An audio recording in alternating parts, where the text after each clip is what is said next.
Hello guys. हम लोग यहाँ पे CLAT common law admission test के लिए बात करेंगे। We are connect to know. So this is our initiative. ये हमारा इनिशिएटिव है कि हम वीडियो के थ्रू आपको फ्री क्लासेस दे रहे हैं क्लैट के लिए, जिसमें हम आगे फ्यूचर में अभी मैं जो मेरी फर्स्ट क्लास है वो क्लैट के रिगार्डिंग है, like what is CLAT, introduction to CLAT. Then इसके बाद मेरी जो नेक्स्ट वीडियो होगी वो आपके पेपर अप्रोच को होगी कि आप पेपर को कैसे अप्रोच कर सकते हैं। So please stay connected with us. ये बिल्कुल फ्री है, इसमें कोई भी चार्ज नहीं होगा और आपको पूरा स्टडी मटेरियल भी साथ में हम लोग प्रोवाइड करवाते रहेंगे। So this is CLAT CLAT undergraduate program के लिए मैं आपको बताऊंगा generally. So so what is CLAT, like CLAT एक नेशनल लेवल का एंट्रेंस एग्जामिनेशन है जो कि यूजी और पीजी दोनों केसेस के लिए होता है, जिसमें आपको लाइक एडमिशन ऑफर होता है 22 नेशनल लॉ यूनिवर्सिटीज में। अब यूजी कोर्सेज क्या होते हैं मैं आपको बता देता हूँ कि UG courses is 5 year integrated program. 5 year integrated program, like आप अपना एक तरह से dual degree course you can say it. तो इसमें डुअल डिग्री कोर्सेज में लाइक दिस इज आप अपना bachelor degree like BA, BBA, BCom ये भी आप साथ में करेंगे। देन इसके साथ में आप एलएलबी भी करेंगे। अब नाउ इसमें क्या होता है कि दिस इज 5 ईयर कोर्स, तो आपका एक साल इसमें सेव होता है। You will complete your dual degree in 5 years, not rather than 6 year. And same procedure post graduate के लिए होता है। पोस्ट ग्रेजुएट के लिए मतलब लाइक हम लोग एलएलएम के लिए इसकी प्रिपरेशन करते हैं। तो हम लोग यहाँ पे सिर्फ अंडर ग्रेजुएट लेवल की बात कर रहे हैं। सो क्लेट के लिए, अंडर ग्रेजुएट प्रोग्राम के लिए अगर हम एलिजिबिलिटी की बात करें तो एलिजिबिलिटी में इसमें कोई भी अपर एज लिमिट नहीं है। लाइक आप कितने भी साल के हों आप क्लेट फाइट कर सकते हैं। बिकॉज इवन मैंने पता नहीं कितने लोगों को देखा है जो रिटायर हो चुके हैं आफ्टर 60 ईयर्स, वो लोग क्लेट फाइट कर रहे होते हैं एलएलबी करने के लिए, प्रैक्टिस करने के लिए। एंड जो क्लैट है, क्लैट का मिनिमम एलिजिबिलिटी क्राइटेरिया होता है 12th क्लास आपने तो पास किया हुआ होना चाहिए, या फिर आप सेम ईयर में क्लैट जब आप क्लैट के लिए अपियर हो रहे हो तो आप 12th के लिए भी अपियर हो रहे हो। सो परसेंटेज बेस पे 45% क्राइटेरिया होगा उन लोगों का जो general, OBC, PWD, NRI, PIO या ओसीआई कैटेगरी से बिलोंग करते हैं। एंड 40% मार्क्स चाहिए होते हैं जो लोग एससी और एसटी कैटेगरीज में बिलोंग कर रहे होते हैं।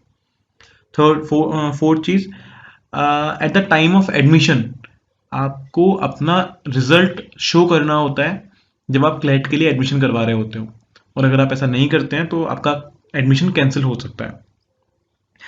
एंड लास्ट चीज, सपोज दैट अगर आपने क्लैट का एग्जाम दिया और आपके दो लोगों के मार्क्स सेम हो गए, टाई ब्रेक हो गया, तो वो टाई ब्रेक कैसे सॉल्व होगा, उसका प्रोसीजर क्या होता है।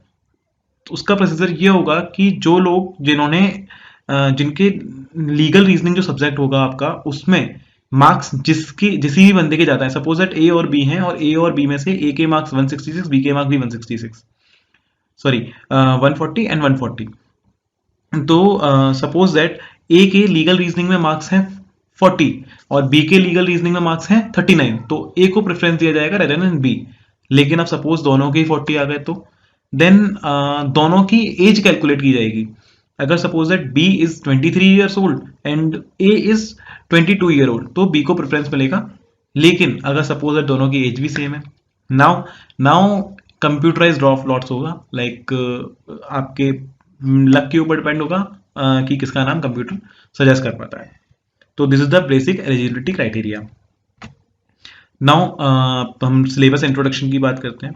तो सिलेबस इंट्रोडक्शन में क्लैट के लिए जो बेसिक सबसे ज्यादा इंपॉर्टेंट थिंग है वो है कॉम्प्रिहेंशन स्किल।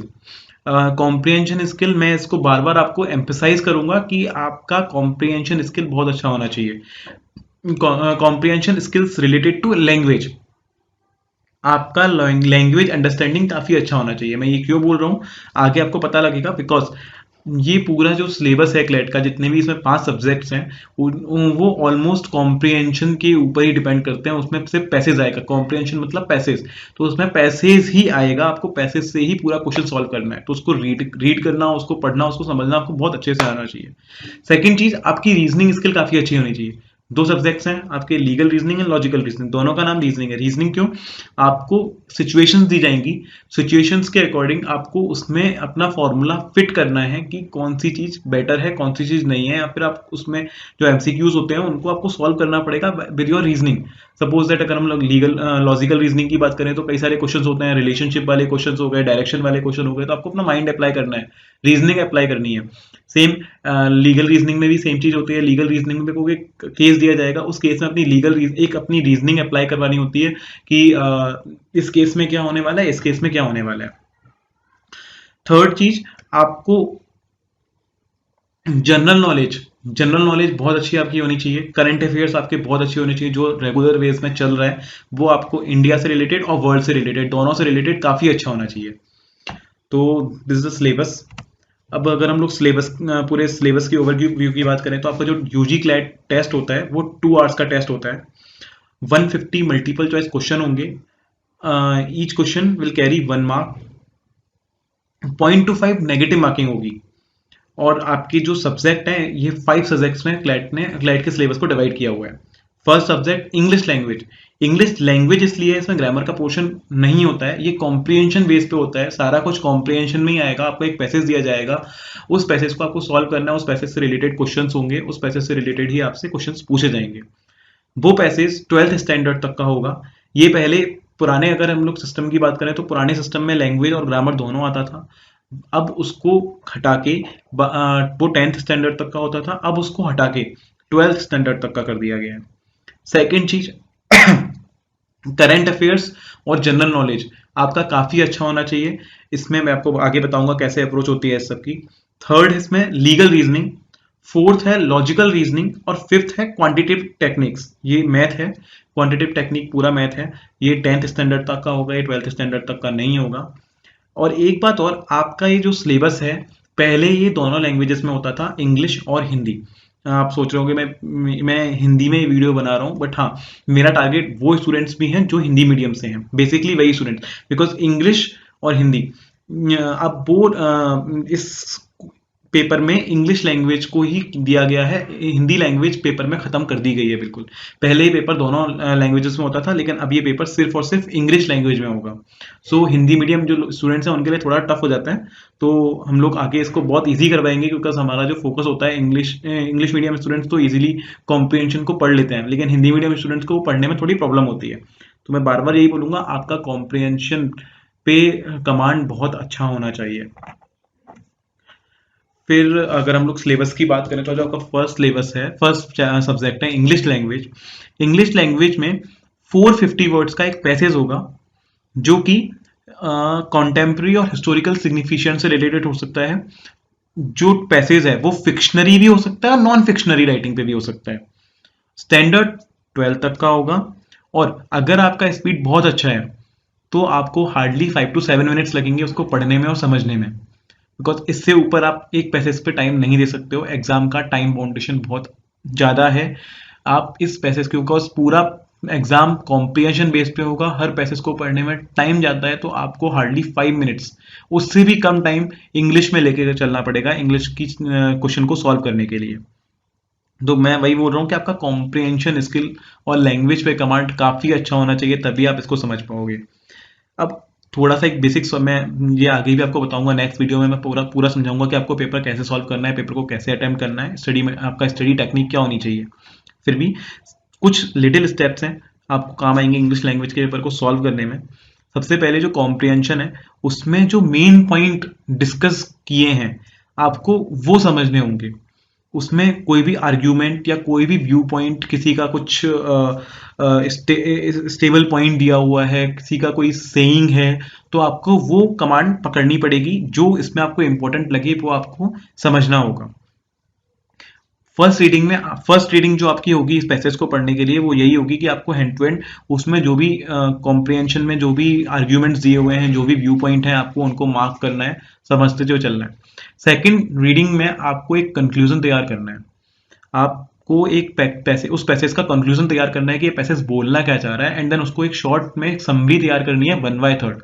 सबसे बेस्ट फॉर्मूला होता है, किसी भी पैसेज को 1/3 में डिवाइड कर दीजिए इंपॉर्टेंट चीज़ों को लेके, आपका पैसेज बहुत इजीली सॉल्व होगा। थर्ड चीज इसमें क्या होगी, आपकी वोकेबुलरी बहुत अच्छी होनी चाहिए। अगर आपकी वोकेबुलरी बहुत अच्छी है तो आपको जो फेजेस हैं उनकी मीनिंग्स बहुत इजीली पता होंगे, इनके सिनोनिम बहुत अच्छे से पता होंगे, इनके एंटोनिम बहुत अच्छे से पता होंगे। तो वोकेबुलरी आपको बहुत अच्छे से करनी है कि किस वर्ड का क्या मीनिंग है हर वर्ड में। तो प्रॉपर इंग्लिश में आपको कॉम्प्रिहेंशन को फास्ट करना है, तभी आप पेपर को बहुत अच्छे से कर सकते हैं। Second, current affairs including general knowledge. तो मैंने जो बोला कि पूरा पेपर इस टाइम पे आपका पूरा कॉम्प्रिहेंशन से बना होगा, इसमें भी सेम चीज है, 450 वर्ड्स का पैसेज आएगा। ये पैसेज न्यूज से, जर्नल सोर्सेज से रिलेटेड होगा। ये फिक्शनरी नहीं होगा, ये नॉन फिक्शनरी होगा, मतलब ये रियल इवेंट्स के ऊपर ही होगा, जो चीजें हो चुकी हैं उनके ऊपर होगा। ये इमेजिनरी नहीं होगा, ये काल्पनिक नहीं होगा, ये फिक्शन के ऊपर होगा। सपोज दैट कि अभी इंडिया में ट्रम्प आए थे, तो उन्होंने, ट्रम्प जब आए थे इंडिया में, तो उन्होंने उनसे क्या क्या इंडिया में डील हुई, ये सारी चीज पूछी जाएंगी। मैं आपको एक छोटा सा एग्जांपल दे देता हूँ।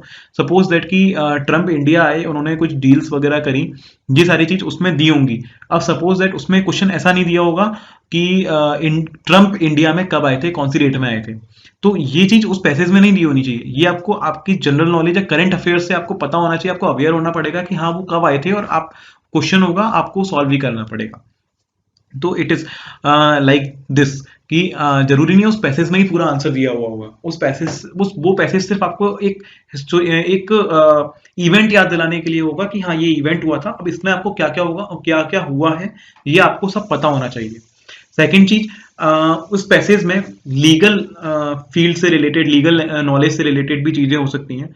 लेकिन अगर वो लीगल नॉलेज से चीजें रिलेटेड होती हैं तो उसमें आपको थोड़ा सा जनरल अवेयरनेस अगर आपकी जैसी है लीगल के बारे में, जो चीजें हुई हैं उनके बारे में आपको पता होना चाहिए बस। इसके अलावा आपको उस पैसेज से बियॉन्ड जाके काम नहीं करना है। इसको मैं डिटेल में आपको नेक्स्ट वीडियो में अपने पूरे समझा दूंगा अच्छे से कि कैसे जनरल नॉलेज और करंट अफेयर को सॉल्व करना होगा। अब जो टॉपिक्स हैं करंट अफेयर्स में से, आपको क्या क्या चीज पता होना चाहिए। सबसे पहले कॉन्टेम्प्ररी इवेंट्स जो भी इंडिया में हुए हैं या वर्ल्ड में हुए हैं, आपको उन सबसे अवेयर होना पड़ेगा। हर चीज से आपको पता होना चाहिए कि हाँ अभी इस टाइम पे क्या चल रहा है। बेस मेन पॉइंट इस टाइम पे, इस एग्जाम के लिए, नेक्स्ट एग्जाम के लिए क्या रहने वाला है मैं आपको बताता हूँ। कोविड 19, कोरोना वायरस सबसे ज्यादा। आप इस पे तो पूरा रिसर्च कर डालिए कि हाँ कैसे क्या हुआ था, इंडिया में कहाँ हुआ, क्या हुआ, चाइना में कैसे हुआ, इटली में क्या हुआ था, स्पेन में क्या हुआ था। ये सबसे इंपॉर्टेंट टॉपिक रहेगा, लाइक दिस, ये कॉन्टेम्प्रेरी इवेंट रहेंगे। मोदी, हमारे प्राइम मिनिस्टर मोदी हैं, वो क्या क्या, बिकॉज इस टाइम पे क्या है कि बहुत सारी योजनाएं, बहुत सारी उनकी स्कीम्स लागू हो रही हैं, अप्लाई हो रही हैं। तो आपको उन सबसे अवेयर होना पड़ेगा, बिकॉज ये थोड़ा टफ हो जाता है। आपको उनकी स्कीम से अवेयर होना पड़ेगा, टैक्सेशन से उन्होंने क्या रिलेटेड, क्या किस सेक्टर के लिए क्या क्या बोला है, हर चीज से आपको अवेयर होना पड़ेगा। सेकंड चीज, आपको आर्ट और कल्चर के बारे में बहुत अच्छे से पता होना चाहिए। ये जनरल नॉलेज होगी आपकी पूरी पूरी। आर्ट में क्या हुआ था, कल्चर में क्या हुआ था। आर्ट में हम लोग ये डेट्स वगैरह होती हैं कि कहाँ पे कैसी आर्ट होती है, कहाँ पे कैसा म्यूजिक, कौन सा म्यूजिक किस स्टेट का है, कौन सी कल्चर कौन सी स्टेट का है, ये आपको बहुत अच्छे से पता होना चाहिए। थर्ड चीज आपकी इंटरनेशनल अफेयर। तो इंटरनेशनल अफेयर, बाहर क्या हो रहा है, इंडिया से बाहर क्या हो रहा है, बाहर दो देशों में, दो कंट्रीज में क्या क्या डील्स हुई हैं, इन सब के बारे में आपको अवेयर होना पड़ेगा। तो दिस इज करंट अफेयर की क्या हो रहा है। जनरल नॉलेज आपको पता होना चाहिए कि पास्ट ईयर्स में इंटरनेशनल में क्या हुआ था। लाइक अगर इंडिया और पाकिस्तान का वॉर हुआ था, तो जब उनके बीच में समझौता हुआ, उनके बीच में डील हुई, तो वो कहाँ पे हुई थी। 1971 जो वॉर है उसमें जो समझौता हुआ था वो कहाँ पे हुआ था, 1965 वॉर में जो समझौता हुआ वो कहाँ पे हुआ था, ये सब आपको पता होना चाहिए। हिस्टोरिकल इवेंट्स वही चीज हो गई जो मैं अभी आपको बोल रहा था, कहाँ पे क्या चीज हुई थी। लाइक इंडिपेंडेंस डे कब मनाया जाता है, this is a short example, but हाँ, लाइक नेशनल टैबेको डे कब मनाया जाता है, कंज्यूमर डे कब मनाया जाता है। This is the things, like historical events आपको पता होना चाहिए। कब क्या हुआ था, साइमन कमीशन कब आया, दांडी यात्रा, दांडी ट्रेवल कब हुआ था, दांडी मार्च कब हुआ था इंडिया में महात्मा गांधी के टाइम पे। तो ये सारी चीजें हिस्टोरिकल इवेंट्स में होती हैं, तो आपको ये भी सब पता होना चाहिए। तो करंट अफेयर्स एक वाइड ब्रॉड कॉन्सेप्ट लेके चल रहा होता है, आपको वो समझना पड़ेगा, और सबसे ज्यादा वेटेज करंट अफेयर्स का होता है। और मैं आपको बताता हूँ, सबसे शॉर्ट पैटर्न होता है करंट अफेयर्स का, सबसे जल्दी सॉल्व होने वाला पेपर होता है। सबसे पहले करंट अफेयर्स को ही सॉल्व करने के लिए बोला जाता है, बिकॉज ये एक पैटर्न ऐसा होता है, ये एक सब्जेक्ट ऐसा है जिसको पढ़ते ही आंसर आते हैं, इसमें आपको दिमाग लगाने की जरूरत नहीं है। अगर आपको याद होगा तो आप आंसर क्लिक करेंगे, अगर आपको आंसर नहीं पता है, आपको उस इवेंट के बारे में नहीं पता, तो आप उसको नहीं कर पाओगे। तो इससे आप ये स्कोरिंग चीजें होती हैं कि आपका स्कोर बढ़ाने के लिए, लाइक जैसे बोलते हैं ना, फिजिक्स केमिस्ट्री मैथ में केमिस्ट्री आपकी स्कोरिंग होगी, ऐसे ही इस पूरे पेपर में करंट अफेयर आपका स्कोरिंग पैटर्न है, जीके है पूरा।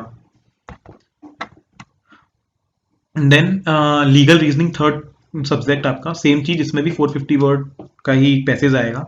अब इसमें क्या होगा, इसमें जो पैसेज होता है वो एक लीगल मैटर से रिलेटेड भी हो सकता है, एक पब्लिक पॉलिसी से रिलेटेड भी हो सकता है, और किसी मॉरल फिलोसफिकल इंक्वायरी भी वो आपसे कर सकता है। लीगल मैटर में आपको बता देता हूँ, सपोज दैट कि अभी लीगल मैटर में हाँ, ट्रिपल तलाक के बारे में, सपोज दैट कि कोई एक पूरा की पूरा आपके पास इवेंट ट्रिपल तलाक के बारे में आ गया, तो आपसे उस चीज के बारे में पूछा जाएगा कि ट्रिपल तलाक में ये किस जज ने कैसे क्या बोला था, ये वाली सेइंग किस जज की थी, या सपोज दैट उससे रिलेटेड, उस पैसेज से ही बियॉन्ड कुछ नहीं जाना है आपको। बियॉन्ड जाने के लिए सिर्फ आपको जनरल प्रिंसिपल से अवेयर होना पड़ेगा, इसके अलावा और कुछ भी नहीं है। पब्लिक पॉलिसी में अगर हम लोग बात करें तो जीएसटी को हम लोग डाल सकते हैं, लेकिन पुराना टॉपिक हो गया है, बट एक नॉर्मल में यूपी, बिकॉज ये पुराना टॉपिक है लेकिन बहुत इंपॉर्टेंट टॉपिक है जीएसटी। तो जीएसटी में, पब्लिक पॉलिसी में क्या क्या हुआ था, और कई सारे ऐसे मैटर्स होंगे, तो जीएसटी से रिलेटेड हो गया या फिर किसी और चीज से रिलेटेड हो गया। मॉरल फिलोसफिकल इंक्वायरीज होती हैं, कि suppose that moral philosophical inquiries में हम किसी क्राइम सीन को भी डाल सकते हैं, बिकॉज एक फिलोसफी हो गई है ना, तो हम इन सब चीजों को इंक्लूड करवा सकते हैं। तो इसके लिए आपको ये लॉ की बहुत अच्छी नॉलेज नहीं मांगता है कि आपके पास भाई लॉ आपने बहुत ज्यादा पढ़ा हुआ हो, या फिर बहुत कुछ ज्यादा ही लॉ के बारे में स्टडी करिए, ऐसा कुछ नहीं है। आपको बस जनरल प्रिंसिपल से अवेयर होना पड़ेगा, आपको जनरल प्रिंसिपल से अवेयर होना पड़ेगा। मैं आपको आगे बताता हूँ इसमें पैसे सॉल्व करने के लिए कैसे हम लोग पैसे सॉल्व करते हैं। सबसे पहला है कि आपको जो पैसेज दिया हुआ है उसमें आपको उसके रूल्स और प्रिंसिपल्स आइडेंटिफाई करने होंगे। रूल्स एंड प्रिंसिपल आइडेंटिफाई कैसे करते हैं, लाइक सपोज दैट आपको एक फैक्ट दी हुई है, सिचुएशन दी हुई है, उसके अंदर फैक्ट्स दिए हुए हैं, तो सपोज दैट वो मर्डर से रिलेटेड है। अब मर्डर से रिलेटेड है तो उसमें आपको रूल आपका क्या हो गया, मर्डर, डेथ, एक्सीडेंट, जो भी है। लाइक सपोज दैट आपको एक फैक्ट दिया हुआ है कि एक बंदा था, वो अपनी गाड़ी 120 की स्पीड से चला रहा था और रास्ते में उसने दो लोगों का एक्सीडेंट कर दिया और उन दो लोगों का डेथ हो गया। तो इसमें तीन चीजें क्या हुई, उसमें डेथ हुआ लोगों की, ये मर्डर है, या फिर एक्सीडेंट, नॉर्मल एक्सीडेंट होगा, उस बंदे को कैसे चार्ज किया जाएगा, उस बंदे के ऊपर क्या प्रोविजंस लग सकते हैं, वो मर्डर के लिए कल्प्रिट होगा या नहीं होगा। ये आपके रूल्स एंड प्रिंसिपल होंगे। मर्डर आपको निकाल के लेके आना है, आपको ये प्रिंसिपल लेके आओगे और फिर आप उसको अप्लाई करवाओगे उस सिचुएशन के ऊपर, कि उस सिचुएशन को अप्लाई कराने के बाद क्या सॉल्यूशन निकलता है। आपको उसके रूल्स और प्रिंसिपल को समझना पड़ेगा उस एप्लीकेशन को सॉल्व करने के लिए। सपोज दैट मैं आपको एक एग्जांपल देता हूँ, यही एक्सीडेंट वाला, कि मर्डर के लिए मैं आपको दो चीज बता दूं कि अगर एक मर्डर होता है तो उसके लिए दो चीजों का होना बहुत जरूरी है। पहला, आपकी इंटेंशन होनी चाहिए सामने वाले बंदे का मर्डर करने के लिए। सेकंड, आप जो काम करने वाले हो, सपोज दैट आप बंदूक से गोली मारने वाले हो या कुछ करने वाले हो, तो आपको ये पता है कि हम अगर ऐसा करूंगा तो उसकी बंदे की डेथ पक्का हो जाएगी। तो पहला इंटेंशन, दूसरा नॉलेज। आपको नॉलेज होनी, पहला इंटेंशन आपका इरादा होना चाहिए उसको मारने के लिए, दूसरा आपका नॉलेज होना चाहिए कि जो आप काम कर रहे हो उससे उसकी डेथ पक्का होने वाली है। अब सपोज दैट इसी सिचुएशन में अगर कोई बंदा है, वो गाड़ी चला रहा था, गाड़ी 120 की स्पीड से चल रही थी और 120 की स्पीड से चला के उसने दो लोगों की डेथ कर दी। लेकिन वहीं इसमें एक एडिशनल सब्जेक्ट क्या हो गया, पहला चलो ठीक है, लेकिन हाँ, उसने डेथ डेथ कर दी, एक्सीडेंट कर दिया, दो लोगों की डेथ हो गई। अब भाई वो मर्डर का चार्ज होगा या फिर उससे गलती से एक्सीडेंट हो गया है तो ये होगा। तो फर्स्ट चीज क्या है, हम लोग इसमें इंटेंशन देखेंगे, तो इंटेंशन तो नहीं था, 120 की स्पीड से गाड़ी चला रहा था, शौक शौक में, आजकल के लड़के तो चलाते ही हैं, शौक से चलाते हैं आजकल की जनरेशन गाड़ी। तो भाई डेथ हो गई, अब यार उसकी इंटेंशन तो नहीं थी। लेकिन सेकंड चीज क्या है, नॉलेज। हाँ, उसको नॉलेज थी, उसको नॉलेज थी कि अगर मैं गाड़ी तेज चलाऊंगा तो सामने वाले की डेथ हो सकती है, तो वो एक तरह से मर्डर में जाएगा। तो उसको प्रॉपर मर्डर नहीं बोलेंगे, it is called culpable homicide, कि उनकी इंटेंशन नहीं थी, नॉलेज थी। तो ये कल्पेबल होमिसाइड हो गया। ये कल्पेबल होमिसाइड एक तरह से मर्डर ही होता है, एक तरह से little basic of murder. Second चीज, आप अगर सपोज दैट ऐसी सिचुएशन में एक एक्स्ट्रा एक चीज ऐड कर दूं कि हाँ वो उस बंदे ने शराब पी थी, ड्रिंक करी हुई थी और वो नशे में था, तो अब नशे में इंसान गाड़ी चला रहा है, तो नशे में इंसान को सारी चीजें माफ होती हैं ना, नशे में, क्योंकि वो उसकी मेंटल स्टेबिलिटी नहीं होती है, वो उसकी सोचने समझने की क्षमता खत्म हो जाती है। तो यहाँ पे एक अलग प्रोविजन होगा ना, वो सिर्फ नॉर्मल एक्सीडेंट में होगा, वो मर्डर में नहीं जाएगा, बिकॉज उसकी ना जो इंटेंशन थी और वो नशे में था, तो उसकी नॉलेज भी पूरी खत्म हो गई थी कि मैं अगर ऐसा करूंगा तो सामने वाले बंदे की डेथ हो सकती है, मैं किसी का एक्सीडेंट कर सकता हूँ। तो ऐसे करके आपको प्रिंसिपल निकालने और ऐसे प्रिंसिपल्स को निकाल के सिचुएशन में सॉल्व करवाना है। आपको आगे आप टेंशन मत लीजिए, ये कोई बहुत बहुत ईजी है, बिकॉज लॉ सबसे इजी सब्जेक्ट होता है। आपको क्या करना है, सामने सिचुएशन दे रखी है, पढ़ने में बहुत मजा आता है, उसको सॉल्व भी तो कराना है अपना माइंड अप्लाई करके। तो जब हम लोग पढ़ेंगे आगे लीगल रीजनिंग के बारे में, आपको बहुत बहुत इजीली ये सॉल्व हो जाएगा सब कुछ। तो लीगल रीजनिंग सबसे ज्यादा स्कोरिंग, मतलब सबसे ज्यादा इसका वेटेज है इस पेपर में, लेकिन ये बहुत इजी है, बहुत इजीली आप इसको कर सकते हो। थर्ड फोर्थ चीज है आपकी लॉजिकल रीजनिंग। तो लॉजिकल रीजनिंग में भी पैसेज होगा, पैसेज में आपको कई सारी चीजें दी होंगी, आपको उस पैसेज को क्रिटिकली एनालाइज करना है कि वो पैसेज पूछ क्या रहा है। सपोज दैट आपको एक रीजनिंग में क्वेश्चन आ गया, डायरेक्शन से रिगार्डिंग हो सकते हैं, रिलेशनशिप से रिगार्डिंग हो सकता है, एनालॉजी से रिगार्डिंग हो सकता है, सीरीज से रिगार्डिंग हो सकता है, सीटिंग पोजीशन से रिगार्डिंग हो सकता है कि सपोज दैट मैं मेरे लेफ्ट में रोहन बैठा था, मेरे राइट में राधा बैठी हुई थी, तो उसके राइट में उससे दो दो कदम छोड़ के सोहन बैठा हुआ था, राधा के दो कदम छोड़ के मोना बैठी हुई थी। तो ऐसे करके कई सारे सिचुएशन होते हैं कि कौन किसके बगल में कैसे बैठा था, कौन किसके राइट में है, कौन किसके लेफ्ट में है, ऐसे करके काफी सारे क्वेश्चन होते हैं। इसका सिलेबस जब हम लोग पढ़ेंगे तो आपको बहुत अच्छे से समझ में आएगा, बट इसमें आपको हर एक चीज को क्रिटिकली एनालाइज करना होता है, जो आपको एक क्रिटिकल रीजनिंग देनी होगी उस क्वेश्चंस को सॉल्व करने से पहले, कि उसका कंक्लूजन निकालना होगा कि वो बोलना क्या चाहता है एग्जैक्टली, उसका मतलब क्या है। तो लॉजिकल रीजनिंग वाला पार्ट भी बहुत इजी होता है, लेकिन हाँ ये टाइम टेकिंग होता है, आपको थोड़ा टाइम देना पड़ेगा चीजों को सॉल्व करने के लिए। तो लॉजिकल रीजनिंग टाइम टेकिंग होगा, पेपर वेटेज इसका थोड़ा नॉर्मली है, इतना ज्यादा नहीं है। लास्ट चीज होती है क्वांटिटेटिव टेक्निक। ये मैथमेटिक है जो कि 10th स्टैंडर्ड तक की होगी। आई नो थोड़े से बंदे जो हमारे नॉन मैथ वाले हैं थोड़ा सा घबराएंगे कि हम लोगों को मैथ नहीं आती, शायद 10th स्टैंडर्ड तक की मैथ है, हम लोग कर पाएंगे नहीं कर पाएंगे, लेकिन नो प्रॉब्लम, मैथ आपका इसमें बहुत इजी पैटर्न रहता है और सबसे कम वेटेज इसमें मैथ का ही होता है। सिर्फ 10% वेटेज है पूरे पेपर में मैथ का, ज़्यादा वेटेज नहीं है। आपको न्यूमेरिकल फॉर्मुलेस दिए होंगे, आपको न्यूमेरिकल फॉर्मुलेस देखने हैं, कुछ पैटर्न, कुछ इसका पूरा सब्जेक्ट बना हुआ है कि कहाँ से मैथ में क्या चीज़ आएगी, आपको वो पढ़ना है। लाइक प्रपोर्शन हो गया, बेसिक एल्जेब्रा होगी इसमें, मेंसुरेशन, स्टैटिस्टिकल एस्टिमेशन होगा। तो ये नॉर्मल कुछ मैथमेटिकल फॉर्मुलेज हैं, मैथमेटिकल फॉर्मुलेज आपको पता होना चाहिए, उन सबको अप्लाई कराओगे, आंसर आपका इजीली आ जाएगा। तो math is not a big deal, आप इजीली कर सकते हो, और बहुत कम इसका बहुत कम वेटेज है पेपर में, so don't worry about it, आप बहुत इजीली इसको कर लोगे। नाउ आप अगर टॉपिक वेटेज की बात करें, तो सब इसमें जो इंग्लिश है, इंग्लिश का पूरे पेपर में वेटेज 20% है। 20% ऑफ द क्वेश्चन पेपर, मतलब 150 का 20%, तो ऑलमोस्ट आपका 28 से 32 क्वेश्चंस इंग्लिश के आएंगे। तो आपको उसके अकॉर्डिंग देखना है, क्योंकि इंग्लिश आपका थोड़ा लेंदी हो जाता है, आपको पढ़ना पड़ेगा, हर एक तरह से पढ़ना पड़ेगा, तो इंग्लिश आपका थोड़ा सा लेंदी हो जाएगा। 20% वेटेज इसीलिए ही दिया गया है। करंट अफेयर एंड जीके की अगर हम लोग बात करते हैं, सबसे ज्यादा वेटेज पेपर में 25%, फर्स्ट सब्जेक्ट सबसे ज्यादा वेटेज जिसका है वो है 25%, जिसमें 35 टू 39 क्वेश्चन आएंगे। मतलब बहुत ज़्यादा स्कोरिंग है, और ये टाइम टेकिंग बिल्कुल नहीं होता है, आपको सिर्फ पैसेज पढ़ना है। कॉम्प्रिहेंशन स्किल अगर आपने अच्छी कर ली है, आप इजीली पेपर को सॉल्व कर सकते हो।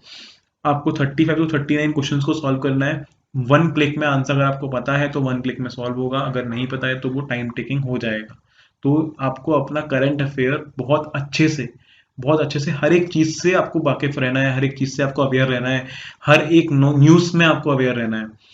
मैं आपको बोलूंगा, अगर आप कर सकते हैं तो इसके लिए द हिंदू पेपर पढ़ना स्टार्ट कर दीजिए। हम आपको आगे बताएंगे सारी चीजें। द हिंदू पेपर पढ़ने से आपको बहुत सहूलियत रहेगी, उसमें सारी न्यूज जो होती है बहुत अच्छे से आती है। और आप लाइक कई सारी अपनी मैगजीन्स होती हैं, प्रतियोगिता दर्पण को आप मंगाओ, उसकी न्यूज़ वगैरह को देखो, उसके नोट्स बनाओ, सबसे बेस्ट है, सबसे बेस्ट पढ़ने की चीज़ होती है प्रतियोगिता दर्पण। हर एक एग्जाम से रिलेटेड, चाहे आप किसी भी एग्जाम में फाइट कर रहे हो, आप क्लेट के लिए फाइट कर रहे हो, एसएससी के लिए फाइट कर रहे हो, या फिर किसी रीजनल एग्जाम के लिए फाइट कर रहे हो, स्टेट एग्जाम के लिए फाइट कर रहे हो, किसी भी आईएएस एग्जाम के लिए फाइट कर रहे हो, सबसे बेस्ट करंट अफेयर्स के से अवेयर रहने के लिए सबसे बेस्ट है प्रतियोगिता दर्पण। थर्ड आपका है लीगल रीजनिंग, मैंने बताया था इसका भी वेटेज बिल्कुल करंट अफेयर्स की तरह ही है, बराबर है 25%, 30 to 39 क्वेश्चन होंगे। ये भी थोड़ा टाइम टेकिंग होता है, लेकिन बहुत इजी होता है। आपको क्वेश्चन पढ़ना है और अपना माइंड अप्लाई करना है, ज़्यादा टाइम नहीं देना है आपको, बिकॉज एमसीक्यूज में क्वेश्चन होते हैं, इसलिए टाइम कम कंज्यूम होता है।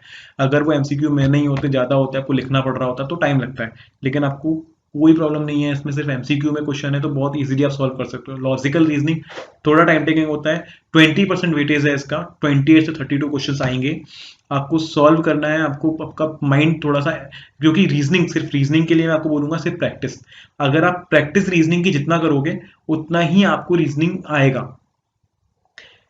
फोर्थ है क्वांटिटेटिव टेक्निक, 13 to 17 क्वेश्चन इसके होंगे, 10% वेटेज है सिर्फ इसका, ज्यादा वेटेज नहीं है, सिर्फ 10% है, 13 to 17 क्वेश्चन होंगे, ज्यादा क्वेश्चन नहीं होंगे।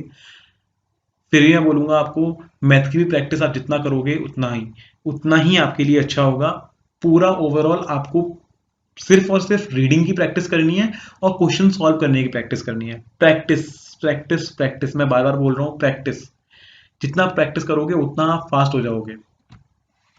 अगर हम लोग ओवरऑल पेपर फॉर्मेट की बात करते हैं, तो पेपर वेटेज जो है आपका, मैक्सिमम मार्क्स इसमें 150 होंगे, टोटल क्वेश्चंस भी 150 होंगे, हर क्वेश्चन एक एक मार्क्स का होगा।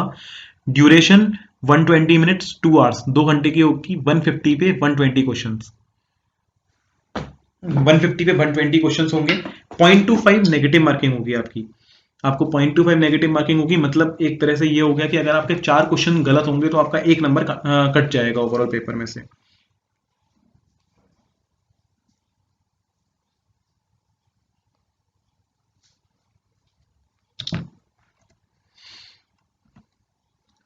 मैं आपको कुछ बताना चाहता हूँ, मैं आपको एक नॉर्मल किस्सा सुनाता हूँ अपने एसएससी एग्जाम का। मैंने आज तक कभी एग्जाम फाइट नहीं किया एसएससी का, मैंने एक नॉर्मल अपने 10+2 वाला जो एग्जाम होता है, जो सेम क्राइटेरिया दोनों का होता है, सेम सेम स्टेटस होता है दोनों का, सिलेबस का।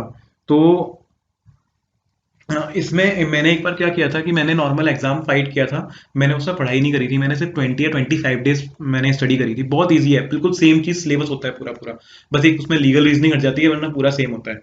तो मैंने सिर्फ उसकी जो पढ़ाई थी ना, वो सिर्फ 20 या 25 डेज करी थी। मैंने उसमें मैथ नहीं पढ़ी थी, मैं नॉन मैथ स्टूडेंट हूँ, तो मेरा मैथ थोड़ा सा कच्चा था, तो मैंने मैथ नहीं करी थी। मैं उसमें 4 सब्जेक्ट थे, मैथ, करंट अफेयर्स, और करंट अफेयर्स, जीके वगैरह, इसमें फिजिक्स केमिस्ट्री मैथ सब आता है, थोड़ा सा एडवांस लेवल ही होता है उसका। थर्ड आपका होता है उसमें इंग्लिश, और फोर्थ होता है रीजनिंग। ये 4 सब्जेक्ट होते हैं, तो मैं सिर्फ 3 सब्जेक्ट के भरोसे गया था अपने आपको देखने की मैं कितना एग्जाम कर पाता हूँ।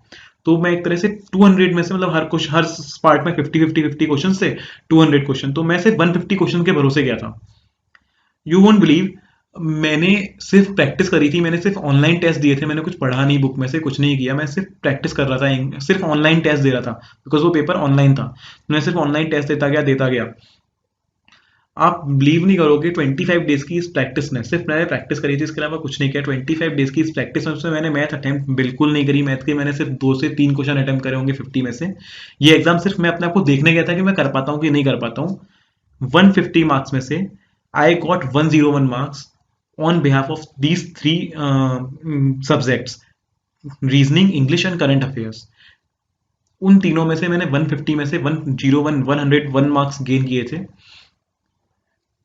अगर मैं मैथ भी सही ढंग से करके जाता, बिकॉज मेरी मैथ मैंने सिर्फ ये एग्जाम से नॉर्मल देखने के लिए दिया था, उस टाइम पे आउट ऑफ 200, 120 मार्क्स पे कट ऑफ थी, मतलब मैं 19 मार्क्स ही दूर था, जिसमें मैंने सिर्फ 3 सब्जेक्ट्स को अटेम्प्ट किया था।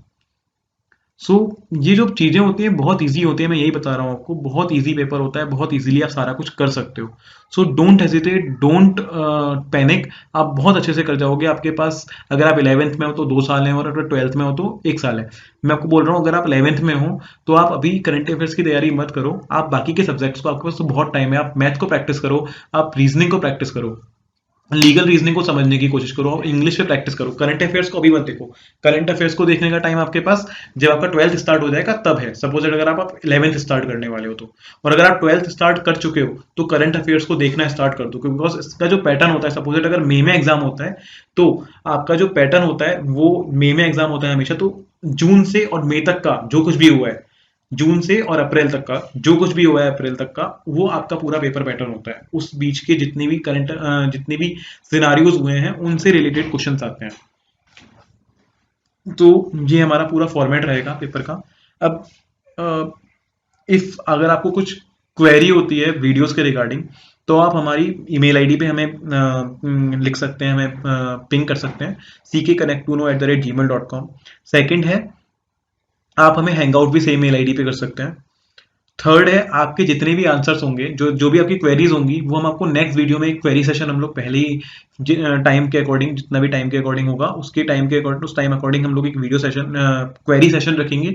आपकी सारी क्वेरीज को वहीं सॉल्व कर दिया जाएगा।